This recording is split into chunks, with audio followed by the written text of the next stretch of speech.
22 अप्रैल 2025 पाकिस्तान से आए हुए आतंकवादियों ने सिविलियंस पर अटैक किया, टूरिस्ट पर अटैक किया।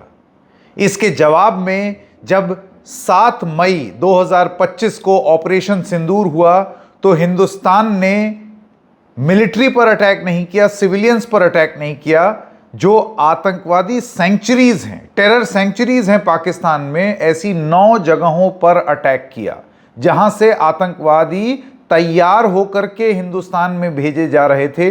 उन जगहों को अटैक किया, लेकिन उसके रिटेलिएशन में मात्र कुछ मिनटों में पाकिस्तान ने फिर इंडियन सिविलियंस को अटैक किया, और इस बार किया पूंछ में। मोर्टार शेलिंग इस तरीके की हो रही है जैसे कि लोग कहते हैं कि उन्होंने 1999 में भी नहीं देखी। इतनी भारी शेलिंग पाकिस्तान की तरफ से हिंदुस्तान के सिविलियंस पर हमला किया जा रहा है, यानी कि पहलगाम दोहराने का प्रयास अब पूंछ में, प्रयास नहीं पूरा कर दिया पाकिस्तान ने। वहां भी पहलगाम में भी सिविलियंस मारे, यहां पर भी इस देश के नागरिकों को मारा जा रहा है पाकिस्तान द्वारा। पूंछ में क्या हो रहा है उस पर ऑपरेशन सिंदूर के बीच में हम अपनी नजर नहीं हटा सकते, क्योंकि वो अपने आप में एक पहलगाम जैसा हादसा उससे भी बड़ा बनता चला जा रहा है, क्योंकि वहां जो लोकल्स हैं, स्थानीय निवासी हैं, उनकी बहुत खराब स्थिति है, उनको पलायन करना पड़ रहा है। सारी जानकारी आपको बताएंगे एक एक करके। नमस्कार, मेरा नाम है संकेत उपाध्याय और आप देख रहे हैं इशारों इशारों में। तो सबसे पहले आपको ये बता दें कि अब तक 15 लोगों की मौत की खबर ऑलरेडी आ चुकी है पूंछ से।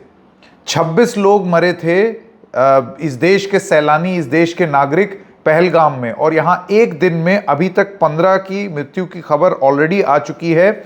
57 लोग जख्मी हैं, जिसमें से 42 माफ कीजिएगा, बहुत ही क्रिटिकली इंजर्ड हैं, यानी कि यहाँ पर भी हम अस्पताल में उपचार उनका चल रहा है। कहीं ऐसी स्थिति ना हो कि वो भी दम तोड़ दें, क्योंकि उनकी कंडीशन बहुत नाजुक है, यानी कि ये कैजुअल्टी फिगर ऊपर भी जा सकता है। पहलगाम 26 था, ये ऑलरेडी 15 हो चुका है, ये फिगर और बढ़ता चला जा रहा है। और ये क्यों हुआ? क्योंकि जब 1 बजे भारत की तरफ से टेरर कैंप्स पर हमला किया गया हमारे डिफेंस फोर्सेस द्वारा, उसके महज कुछ मिनटों बाद ही जब सूचना मिली होगी पाकिस्तान को, तो उन्होंने 2 बजे रात से, 7 मई 2 बजे रात से शुरू कर दी उन्होंने क्रॉस बॉर्डर शेलिंग, यानी कि लाइन ऑफ कंट्रोल के उस पार पाकिस्तान ऑक्यूपाइड कश्मीर से मोर्टार शेलिंग पाकिस्तानी आर्मी द्वारा हमारे सिविलियंस के खिलाफ शुरू कर दी गई। ये तमाम जगह हुई, लेकिन इसका जो सबसे ज़्यादा असर था वो पूंछ में देखने को मिला। आर्मी रिस्पॉन्ड कर रही है हमारी तरफ से इस शेलिंग को लेकर के, लेकिन पूंछ, बालाकोट, मेंधार, मानकोट, कृष्णा घाटी, गुलपुर, करनी, ये सब वो जगहें हैं जहां पर डायरेक्टली पाकिस्तान सिविलियंस को अटैक कर रहा है, सिविलियन जगहों को, उनके घरों को अटैक कर रहा है। 1 दर्जन से ज़्यादा घर और गाड़ियां जल के राख हो चुकी हैं। इसमें 5 बच्चे जख्मी हैं और 2 की मौत भी हुई है। अब आप सोचिए, कुपवाड़ा के करना सेक्टर में कुछ घर जो हैं वो भी जले हैं। मैं आपको ये भी बता दूं कि डिविजनल कमिश्नर रमेश कुमार, उन्होंने ये एक आदेश दिया है कि क्योंकि पाकिस्तान अब इस तरीके से रिटेलिएट कर रहा है, ये उनका रिस्पॉन्स है, पहले भी सिविलियंस को मारा, अभी भी सिविलियंस को मार रहे हैं, तो जम्मू, राजौरी, पूंछ, सांबा और कठुआ में जितने स्कूल्स हैं उनको फिलहाल बंद रखा जाए। कहीं ऐसा ना हो कि ये स्कूलों पर भी हमला कर दें सिविलियंस को, क्योंकि ऑलरेडी अटैक कर रहे हैं। आपको ये भी बता दें कि ये जो क्रॉस बॉर्डर फायरिंग है और सीज फायर वायलेशन है, उसका आज पाकिस्तान की तरफ से 14th कंसेक्यूटिव डे है, यानी कि 14 दिनों से लगातार सीज फायर वायलेशन हो रहा है। लेकिन 7 मई को ऑपरेशन सिंदूर के बाद जो शेल्स और मोर्टार्स का साइज है, वो उन्होंने और बड़े शेल्स, यानी कि जो और ज़्यादा नुकसान पहुंचा दें, उस तरीके के शेल पाकिस्तान ने इस्तेमाल करने शुरू कर दिए हैं हमारे सिविलियंस के खिलाफ। आपको ये भी बता दें कि जम्मू, उरी, तंगधार और कुपवाड़ा में 2 बजे से फायरिंग चल रही है। जैसे कि मैंने आपको बताया, आर्टिलरी और हैवी मोर्टार्स पाकिस्तान से इस्तेमाल किए जा रहे हैं। और पूंछ में 2-3 चीज़ें और हुई हैं। गुरुद्वारा, मंदिर और यहां तक कि पूंछ फोर्ट, जो इतना ही नहीं सिविलियंस पर तो हमला कर ही रहे हैं। पाकिस्तान की आर्टिलरी शेल यूनाइटेड नेशंस के फील्ड स्टेशन जो पूंछ में है वहां पर भी जाकर के गिरी। यानी कि यूनाइटेड नेशंस के भी जो ठिकाने हैं या आउटलेट्स हैं या जगहें हैं हिंदुस्तान में, पूंछ में, वो भी पाकिस्तान का निशाना बन रहा है। यानी कि अंधाधुंध वहां से फायरिंग हो रही है। अब आपको जो 2 बच्चों की मैं बात बता रहा था जिनकी मृत्यु हो गई इसी मोर्टार शेलिंग की वजह से, और ये पाकिस्तान ने किया है, हिंदुस्तान के सिविलियंस को अभी भी मार रहा है। जैन खान जो कि 10 साल के हैं और उनकी बड़ी बहन जोया खान 12 साल की हैं, इनकी मौत हो गई है पाकिस्तान की शेलिंग में। हिंदुस्तानी नागरिक हैं ये।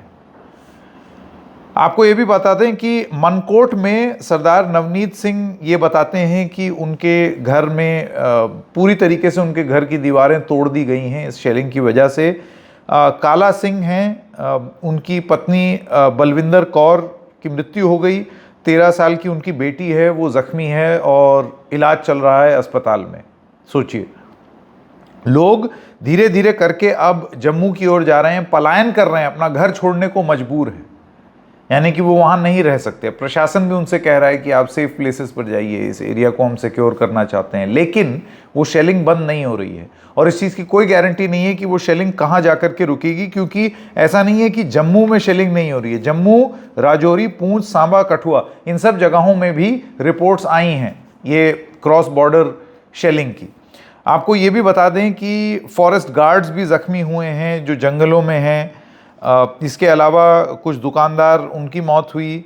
अमरीक सिंह नाम के एक दुकानदार हैं जो कि पूंछ के सिंडिकेट चौक में अपनी दुकान खोलने गए ही थे कि इतने में वो शेल गिर गया, जिसकी वजह से उनकी मौत हो गई।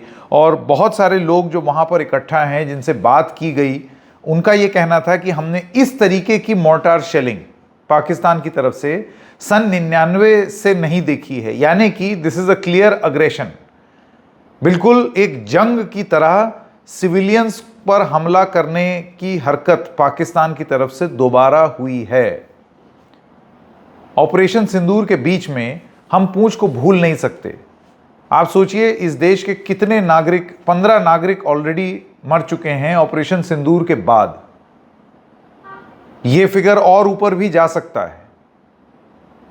जम्मू कश्मीर के लोग भी इस देश के ही नागरिक हैं।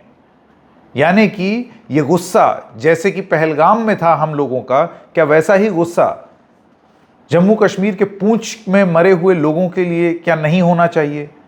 क्या ये इसकी भी सज़ा पाकिस्तान को नहीं मिलनी चाहिए? जवाबी कार्रवाई हम कर रहे हैं, लेकिन इस तरीके की अगर हरकत होगी कि आप देश के नागरिकों पर हमला करेंगे, बार बार करेंगे, तो ये बहुत क्लियर है। जितने लोग विदेश में बैठ करके प्रवचन दे रहे हैं कि संयम बरतें, संयम तो बढ़ता जा रहा है, संयम ही बढ़ता है, लेकिन फिर अब क्या करें? सिविलियंस पर कंटिन्यूसली अटैक हो रहा है। आपको ये भी बता दें कि कुछ रिस्पॉन्स आए हैं। आपके स्क्रीन पर पीआरओ डिफेंस नॉर्दर्न कमांड का ट्वीट है, जिसमें वो बता रहे हैं कि क्या क्या गतिविधि हुई है। उनका कहना है, during the night of 6th and 7th of May 2025, Pakistan army resorted to arbitrary firing including artillery shelling from the post across the line of control and international border opposite JNK। तो वो उन्होंने इन्फॉर्मेशन दे दी है कि पाकिस्तान क्या कर रहा है। ओमर अब्दुल्ला, जम्मू कश्मीर के मुख्यमंत्री, उनका ये कहना है कि ये अनुपातिक जवाब नहीं था पाकिस्तान की तरफ से। This response was not proportionate. आप सिविलियंस को अटैक कर रहे हैं।